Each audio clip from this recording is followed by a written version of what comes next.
Buenos días. Buenos días.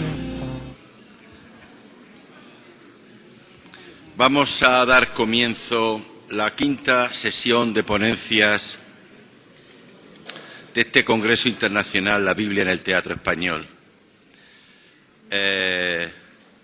Dado que el tiempo que tenemos es bastante justo y empezamos casi con 15 minutos de retraso, ya he adiestrado a mis colegas de mesa de que no se pasen de la media hora prevista. Mientras que se sientan y se callan, diré dos cosas, así no se oye demasiado. Muy rápidas. Una, en tanto que miembro de aquel comité consultor que empezó a pensar en este congreso hará ya unos meses, y que viene a ser como motivo de, más que de agradecimiento, que también lo es, de felicitación al equipo del Centro Internacional de Investigación de la Lengua Española que ha hecho posible este congreso. Tengo que confesar que en aquellas reuniones de la Casa de La Rioja en Madrid, tuvimos 2 o 3 reuniones muy interesantes, jamás me podía imaginar haber alcanzado este nivel tanto de organización como de contenido. Me parecía bastante raro desde el principio. Raro no quiere decir malo, ni muchísimo menos, la mezcla entre teatro y Biblia. Y aquí entro a la segunda cuestión que quiero dar en este preámbulo de la sesión.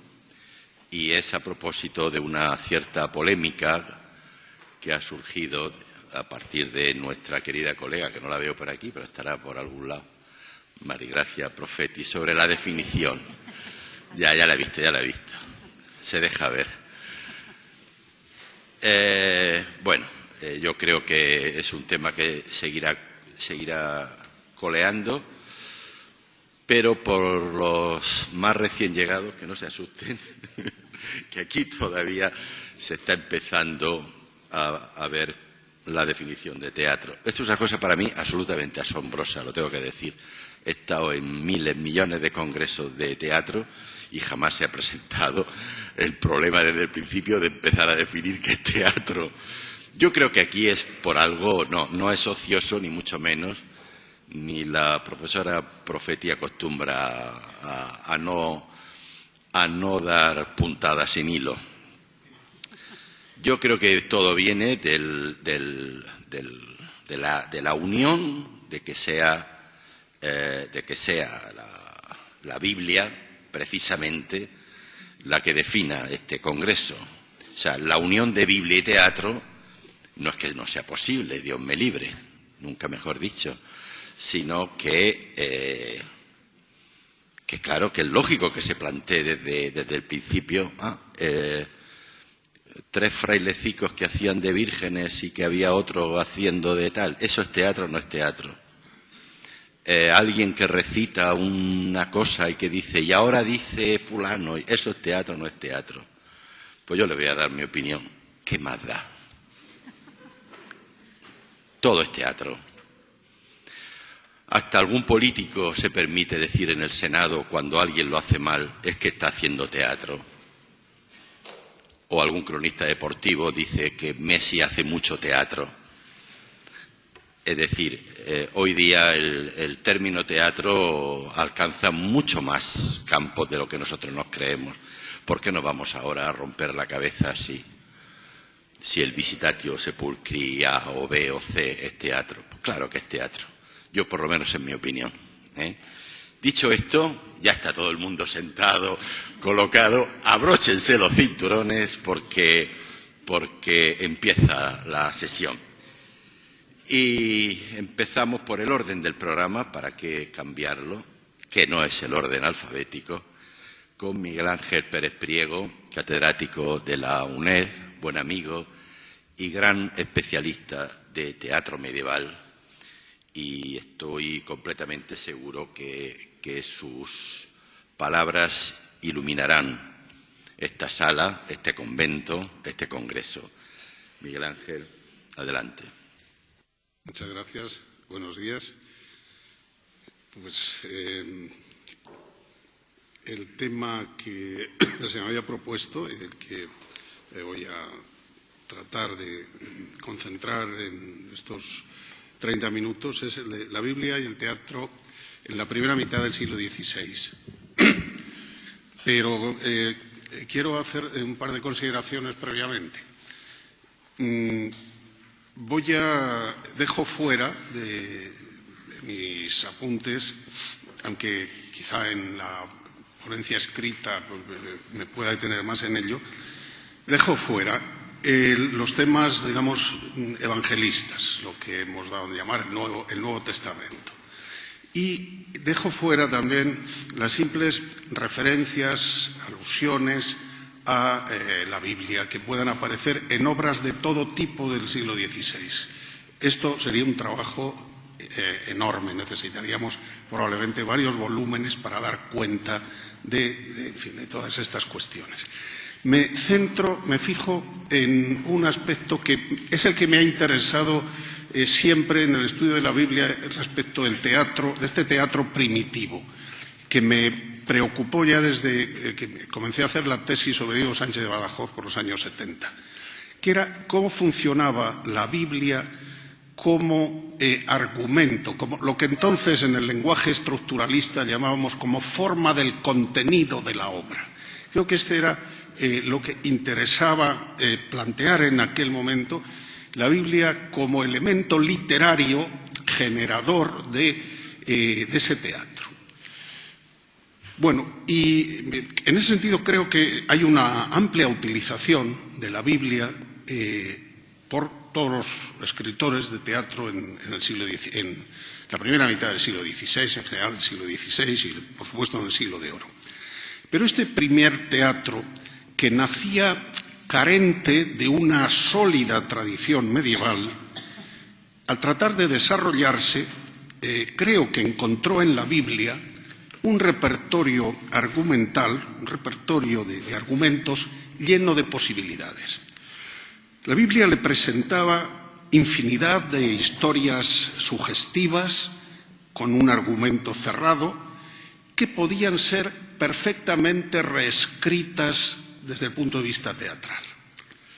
Eran además argumentos en su mayoría conocidos, pertenecían al bagaje común del cristiano de la época y hasta familiares para aquel espectador, por lo que resultaban muy convenientes para un teatro que era multitudinario, un teatro que se hacía en las plazas fundamentalmente, un teatro multitudinario y doctrinal.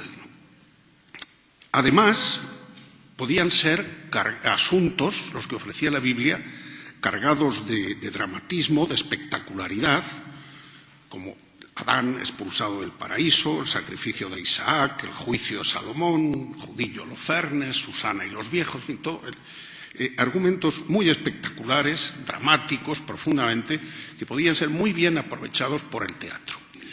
Y por último, en cuarto lugar, yo creo que lo más importante y decisivo, conforme se había instaurado la exégesis bíblica, la tradición exegética, del texto bíblico podían extraerse todo un complejo de símbolos prefigurativos, de manera que los argumentos del Antiguo Testamento podían interpretarse como anuncios de la nueva ley y de la redención cristiana. Esos cuatro factores creo que contribuyeron de manera poderosa para que la Biblia funcionara como argumento, como repertorio argumental al que acuden estos poetas espirituales, dramaturgos anónimos o autores de cierto nombre que tienen que montar una pieza teatral para festejar la Navidad, el Santo Patrón o sobre todo el Día del Corpus. Bueno, esta tradición prefigurativa, no me voy a detener en ello porque es bien conocido. Lógicamente, las evocaciones tipológicas se hallaban ya en San Pablo, desde Corintios. Todas estas cosas le sucedieron a ellos, a los israelitas, en figura, y fueron escritas para amonestarnos a nosotros. Bueno, continuó con los primeros padres de la Iglesia, la Escuela de Alejandría, Orígenes, en fin, San Agustín, insisten en esta idea de que in vettere testamento novum latet, in novo vetus patet. Bueno, esta visión figurativa de la Biblia se extendió poderosamente por todas las manifestaciones de la vida religiosa. Los sermones, la liturgia, las oraciones, la literatura espiritual se poblaban de figuras tipológicas que fueron compendiadas también a lo largo de la Edad Media en repertorios sistemáticos, en tratados que ofrecían un cúmulo, incluso ordenado alfabéticamente, de estas alegorie et questiones in vetus testamentum, como se titula el Tratado de San Isidoro, Beda el Venerable, Rabano Mauro, en fin. Podríamos decir que el teatro incorpora ya esta práctica del tratamiento de figuras bíblicas y con este matiz prefigurativo, pues desde sus comienzos, desde el Ordo Prophetarum, tenemos ya en el desfile de profetas mismo, profetas que anuncian la venida de Cristo, ¿no? Es decir, parece que es una inquietud que se produce dentro del propio teatro. En el teatro castellano, desde estos que hemos dado en llamar autos toledanos del siglo XV, los descubiertos por Carmen Torroja y María Rivas, en su famoso libro sobre Toledo, Teatro en Toledo en el siglo XV, pues por los títulos que conocemos de buena parte de esos autos, el pecado de Adán, el sacrificio de Abraham, el rey Nabucodonosor, Santa Susana, Caín y Abel, parece que también ya la Biblia como argumento estaba incorporada a este teatro. Y este teatro, bueno, estos autos iban destinados a la fiesta del Corpus. Es decir, que desde estos documentos toledanos advertimos que hay ya una preferencia del uso de argumentos bíblicos para la celebración teatral del Día del Corpus. Y efectivamente, donde cunden más este tipo de representaciones dramáticas es justamente en la fiesta del Corpus. Si ya vamos avanzando en el siglo XVI, vemos que las farsas, églogas, autos que se van escribiendo para el Corpus, cada vez sistemáticamente incorporan más los argumentos bíblicos. Cosa que a mí me parece también bastante lógica y que debía ocurrir así, porque al teatro del Corpus le ocurría lo mismo, nace sin un soporte claro, mientras que el teatro de Navidad o el teatro de Pasión sí tenían el soporte de la narración evangélica y el dramaturgo podía, bien partiendo de la liturgia o sencillamente del texto evangélico, poner en escena, pues poner sobre las tablas o en la nave del templo aquel episodio narrativo. Pero para el Corpus no había nada semejante, no había un texto evangélico que hablara del misterio de la Eucaristía. El dramaturgo tenía que inventarse argumentos, tenía que inventarse esquemas representacionales. Y de nuevo, la Biblia fue un repertorio magnífico y maravilloso, donde encontraron pues todo este repertorio de símbolos, de alegorías, de elementos analógicos que iban buscando para dar cuenta de la profundidad de ese y de una manera comprensible, inteligible del misterio. Bueno, se encontraban también con que en la tradición pues se había venido utilizando igualmente estas prefiguraciones bíblicas en relación con el tema eucarístico. La poesía religiosa, Fray Íñigo de Mendoza, Fray Ambrosio, pues se encontraban en la lírica asentada este juego de las prefiguraciones bíblicas, y no digamos en tratados espirituales de todo tipo. Todo ello encontraba además su respaldo en el propio oficio litúrgico y en concreto en los himnos atribuidos a Santo Tomás de Aquino en el siglo XIII se cantaban en la fiesta del Corpus. Especialmente la secuencia Lauda Sion Salvatorem, donde estaba claro cómo se proclamaba, bueno, aparte de la celebración del día de la fiesta del Corpus, se proclamaba la vinculación de aquellas señales, de aquellas manifestaciones del Antiguo Testamento con el misterio de la Eucaristía.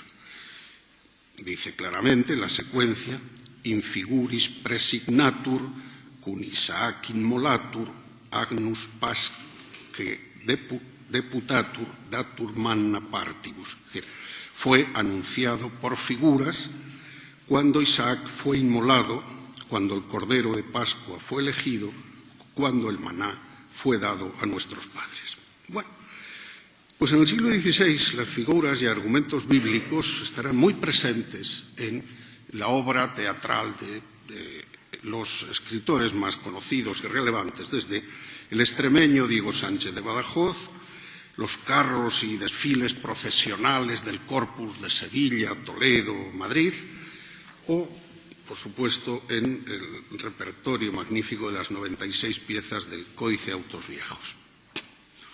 Voy a centrar en Diego Sánchez de Badajoz como ejemplo del tratamiento que se hace de esta materia bíblica como elemento argumental.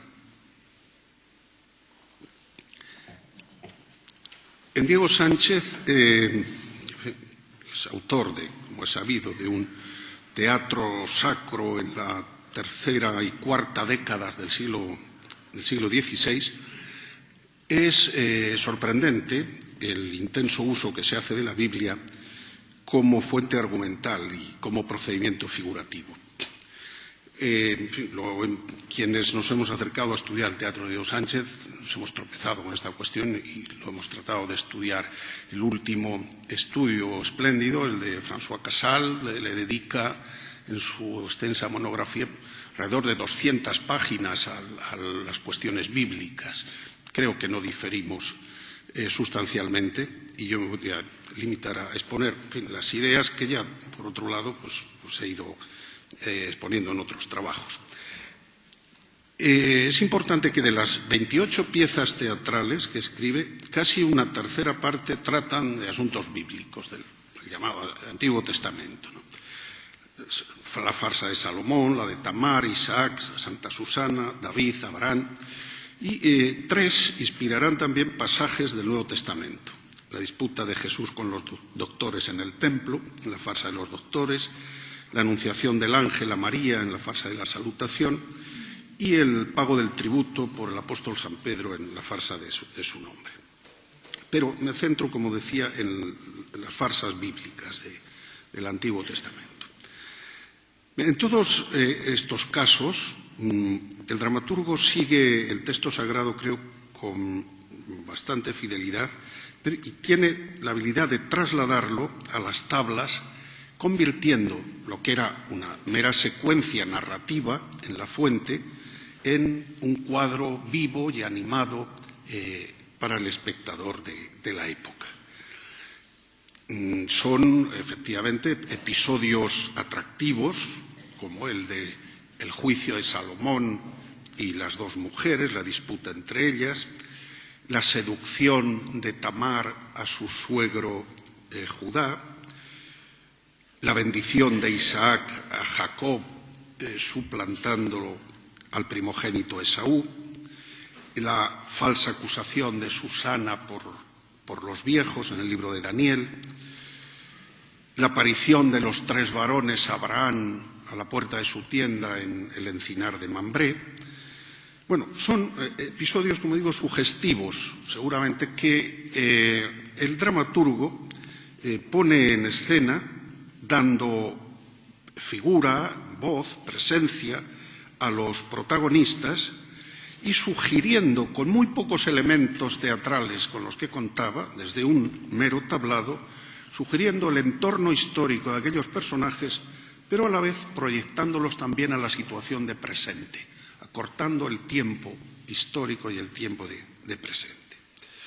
Como decía, casi siempre están muy bien elegidos esos episodios, porque casi siempre son episodios cerrados de un argumento completo en sí mismo, que el dramaturgo apenas lo que hace es abreviar o amplificar sin atentar, creo, sustancialmente para el texto bíblico, en nada, ¿no?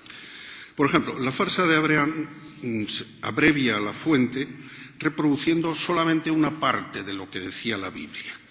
Es la escena de la adoración de Abraham a los 3 varones y el banquete con que les obsequia a la puerta de la tienda.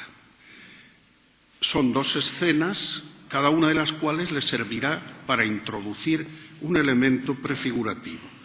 La primera, la aparición de los 3 varones, será para evocar el misterio de la Trinidad, y el banquete que les ofrece para hablar de la Eucaristía. Sin embargo, deja fuera un episodio, una escena que era fundamental en el texto bíblico.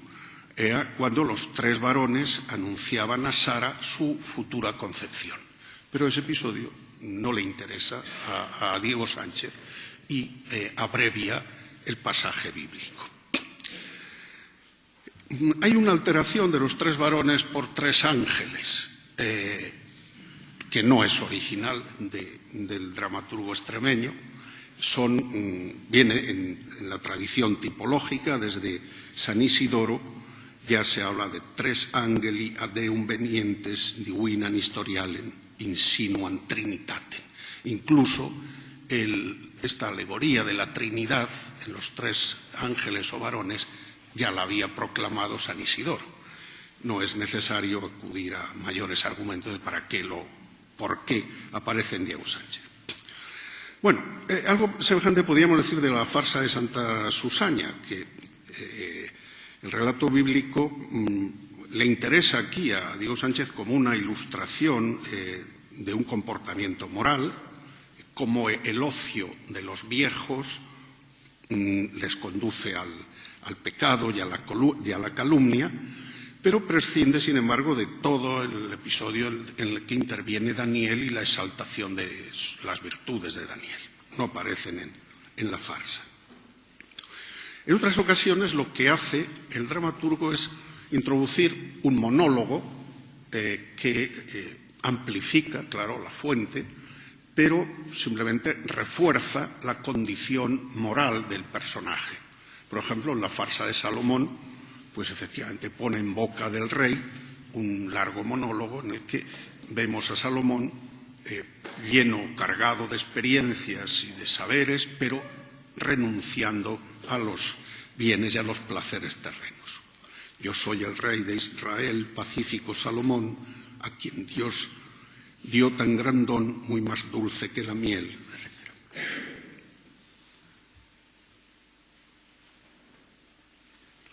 Y en alguna ocasión lo que hace el dramaturgo es introducir algún episodio más cómico, más risible, alguna escena de riña, más animada, introduciendo algún matiz en un personaje bíblico.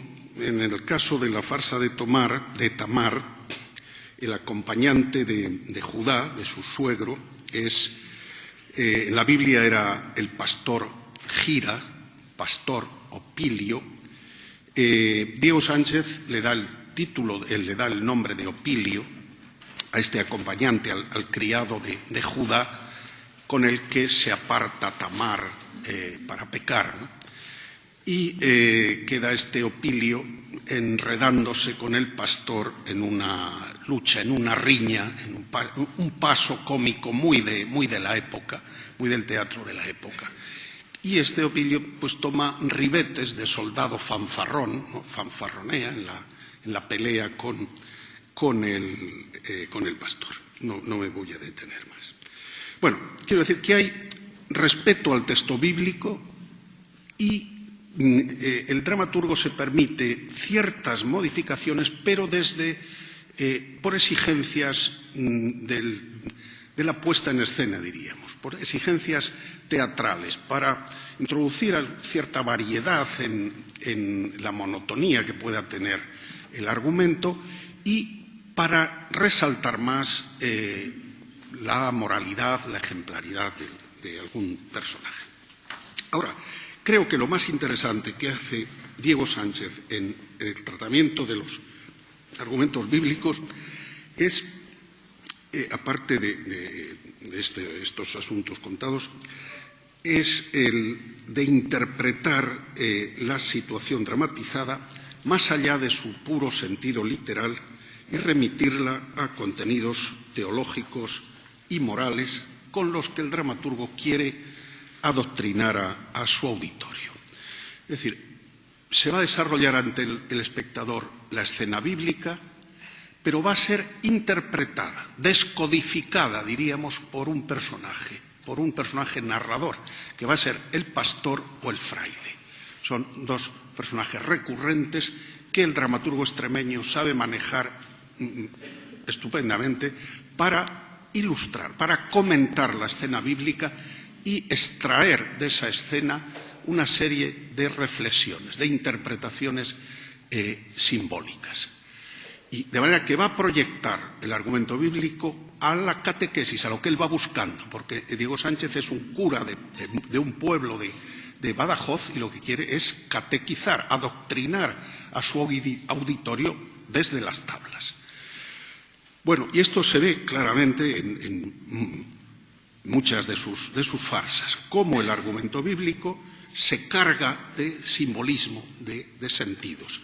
La farsa de Salomón, que ya les he citado, el personaje bíblico es primero interpretado como una lección moral y Salomón se muestra como un ejemplo en su comportamiento de renuncia a los bienes terrenos. Lección moral en el personaje. Pero luego el juicio de las dos mujeres encierra primero una prefiguración de Cristo que es disputado por la Iglesia y la sinagoga y luego una alegoría del sacramento. Mire, el fraile, una vez que se pone en escena la discusión de las dos mujeres ante Salomón, el fraile hace de narrador y dice: hermano, vine a aclarar esta figura graciosa. Madre cruel y piadosa al niño quiere llevar, la cruel quiere matar. Esta fue la sinagoga, mas la Iglesia lo deroga, que vivo lo quiere guardar. Sobre este riñen las dos, que es Cristo entrambas criado. De la vieja es ahogado y a la nueva es vivo Dios. Entero se nos da a nos, sin partirse a todos harta, miente quien quiere que se parta. Es decir, acumulado en el mismo pasaje y en los mismos personajes diversos planos interpretativos. Por un lado es el plano literal, la reproducción histórica, pero por otro le sirve para simbolizar la disputa entre la Iglesia y la sinagoga y por otro para hablarnos del misterio de la Eucaristía, de la infrangibilidad y de la presencia real de Cristo en la Eucaristía. Bueno, pues parecida interpretación múltiple y recargada tienen otras obras como la de David. David, por una parte, es una lección moral, pero también es una alegoría de Cristo. Del cielo vino humillado el David pastor eterno y a gigantes del infierno las cabezas ha cortado. Mucho más compleja es todavía la farsa de Isaac, donde Jacob trama la suplantación de Esaú, y eso le sirve al dramaturgo, pues lo mismo, para hacer una denuncia de los trapaceros, engañadores, galloferos, contra los que hay disposiciones legales en la época, pero también para hacer una alegoría de cómo todos los sentidos engañan al patriarca, menos el oído. Él solo reconoce a su hijo por el oído. Es el mismo tópico con el que se trata de explicar el sacramento. Todos los sentidos no saben dar cuenta de la presencia real, pero sí el oído que cree en la palabra de la fe.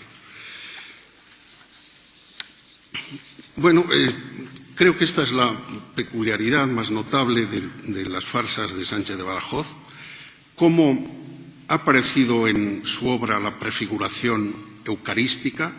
Todavía no se ha circunscrito únicamente al tema eucarístico, sino que apunta a diversos sentidos morales y también al eucarístico. Es una prefiguración recargada, como efectivamente ya decía Wardroper, pero yo entiendo que más que por inhabilidad del dramaturgo, es porque a Diego Sánchez lo que le interesa es esto, dejar abierto el argumento bíblico para interpretarlo, para extraer de él las mayores posibilidades, el mayor número de sentidos y de doctrina. Parece que es una aportación interesante la que hace el dramaturgo. Bueno, quisiera terminar aludiendo a otro dramaturgo de la época, que es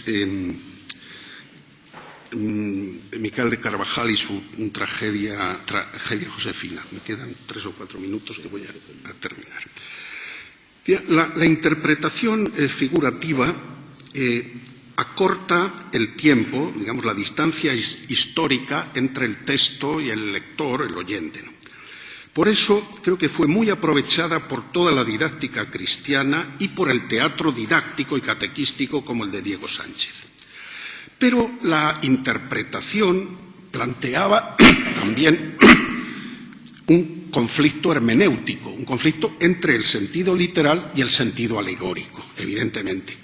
Por eso, toda la corriente humanística valora por encima de todo el sentido literal, lo que explica que en otros casos, lógicamente, se huya de las interpretaciones figurativas. Así lo hace el humanismo cristiano, y así lo hace también el Lutero, que afirma que el texto bíblico es transparente y niega las posibilidades de toda exégesis.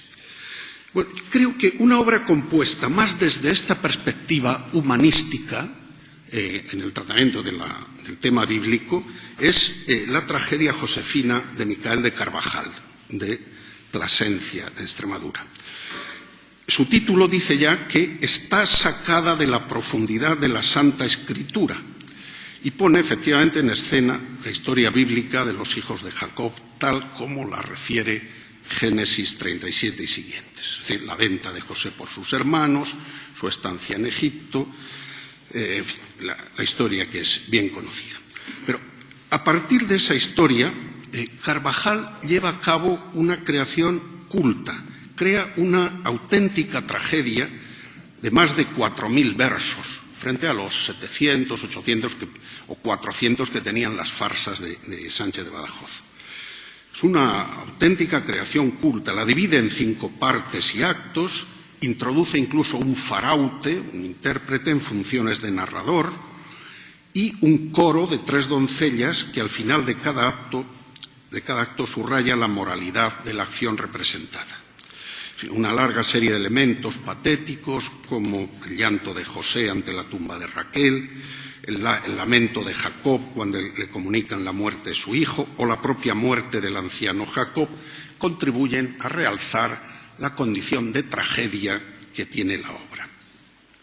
Eso no quita, sin embargo, que también esté cargada de elementos realistas que contribuyen a incrementar la verosimilitud dramática, y hay muchos pasajes de la obra que tienden a ese atractivo por parte del espectador.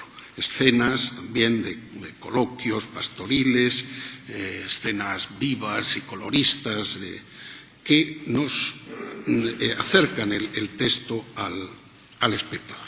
Lo que no hay en la Josefina es prefiguración bíblica.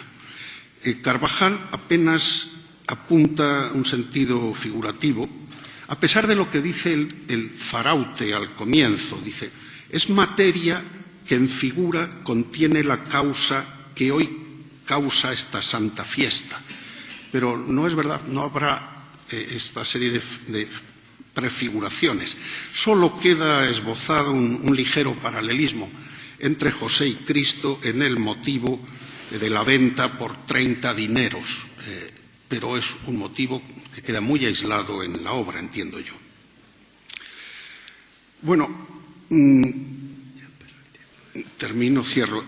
La obra se representó con gran éxito en Plasencia, en la época. Le llega a sorprender al Faraute incluso la asistencia de gentes y sospecha la presencia de conversos. Dice, apenas puedo creer que entre tanta gente haya podido haber tamaño y tan guardado silencio.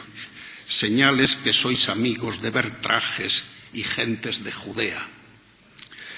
El caso es que durante muchos años la obra se mantuvo viva y se representó en las fiestas del Corpus de Plasencia. Pero a pesar de su éxito popular, en el índice de 1559 sería prohibida.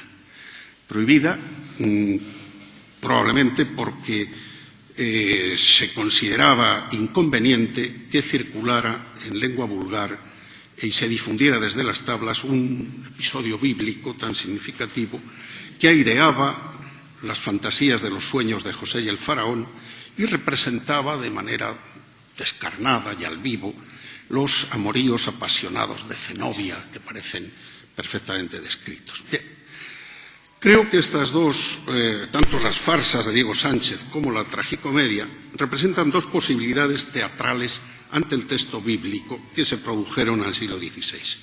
Una, la de un teatro catequístico y doctrinal, al que le interesa la Biblia como argumento representable por las posibilidades de interpretación múltiples que ofrece, y el otro le interesa más la recreación misma del texto bíblico, el sentido literal de la escritura, por así decir, que responde más bien a una concepción más humanística dentro de la corriente del humanismo cristiano, menos doctrinal y menos catequístico que las farsas. Nada más, es todo.